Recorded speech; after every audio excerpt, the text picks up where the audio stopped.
দশম শ্রেণী অনুশীলনী 3.2 এর 15 নং অঙ্ক আমরা সলভ করব। দেখো কি দেওয়া আছে, 2x - 2y = 3 হয় তবে দেখাও যে 8 × x³ - 1/x³ = 63। এই অঙ্কটা সৃজনশীলের মধ্যে ঘনঙে আসে, 4 মার্কের অঙ্ক। দেখো তা যেহেতু আমার কি আছে এখানে 8 × x³ - 1/x³ এই মান দেওয়া আছে, তাহলে আমার এই অঙ্কটা করতে গেলে তাহলে x - 1/x এর মানটা বের করতে হবে। ওকে, তাহলে এখান থেকে আমরা এই মানটাকে বের করে নেব। আমরা দেওয়া আছে লিখি, দেওয়া আছে 2x - 2y(x) = 3।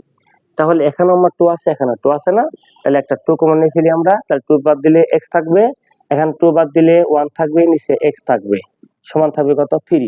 তাহলে এখানে 2 আছে গুণ, তাহলে এখানে যে ভাগ হবে, সুতরাং x - 1/x = 3/2। তাহলে আমরা কি মান পেলাম, তাহলে মাইনাসের মান পেলাম কত আমরা 3/2। এখন লিখি আমরা কত left side, ls left side কি আছে 8 × x³ - 1/x³। দেখো লেফট সাইড থেকে আমরা রাইট সাইড বের করব।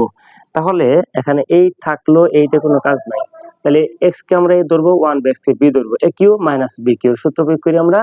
সূত্র কি জানি আমরা, বলো a - b whole cube plus 3ab * a - b।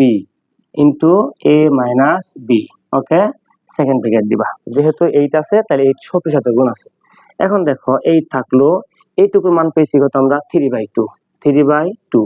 উপরে পাওয়ার তাহলে কত বলো 3 প্লাস এক্সেস কাটা, তাহলে 3 থাকলো, এই মানটা পেয়েছি কত বলো আমরা 3/2। ওকে, সেকেন্ড ব্র্যাকেট দিয়ে আটকে দিতে হবে। তাহলে এখানে 8 রয়ে গেল, 8 তাহলে a পাওয়ার 3 উপরেও আছে নিচেও আছে, তাহলে 3 কে 3 বার গুণ করলে পাবো আমরা 27। আবার এই 2 কে 3 বার গুণ করলে পাবো কত আমরা 8 প্লাস কি থাকলো এই 3 আর 3 গুণ করলে 3 × 3 = 9, নিচে পেলাম কত আমরা 2। তাহলে যেহেতু এটা কি ভগ্নাংশের যোগবিয়োগ, তাহলে আমার অবশ্যই লসাগু করতে হবে। লসাগু হচ্ছে কত 2 আর 8 এর লসাগু হচ্ছে 8। দেখো এই 8 দিয়ে এই 8 এর ভাগ করলে 1 দিয়ে 27 এর গুণ করি, 27 × 27 যোগ এই 2 দিয়ে 8 এর ভাগ করলে পাবো কত আমরা 4 আর 9 গুণ করলে 4 × 9 = 36। তাহলে 8 থাকলো গুণন 27 আর 36 গুণ করলে পাবো কত আমরা 63, নিচে পাবো কত আমরা 8। তাহলে 8 ভাগ তাহলে কাটা যাবে, তাহলে কি থাকলো 63। দেখো তাহলে অ্যানসার পেলাম কত আমরা 63।